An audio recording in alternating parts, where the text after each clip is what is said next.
Okay, so in this video, I'll show you how to get started with the rig.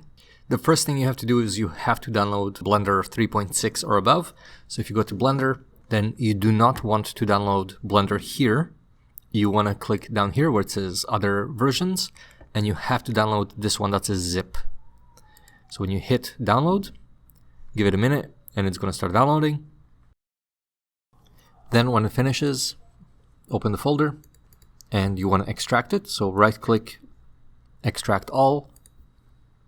You will get this window. You can just hit extract and then you wait. Then when that finishes, you will have this folder called Blender without the zipper. Double click it and then go down here where it says Blender. You will want to create a Blender shortcut. So the way you do that is you hold right click and you drag with right click onto desktop, and you will get this window that says create shortcut here, and that's what you press. That creates a Blender shortcut. Do not just drag it down here. If you do that, it will not work.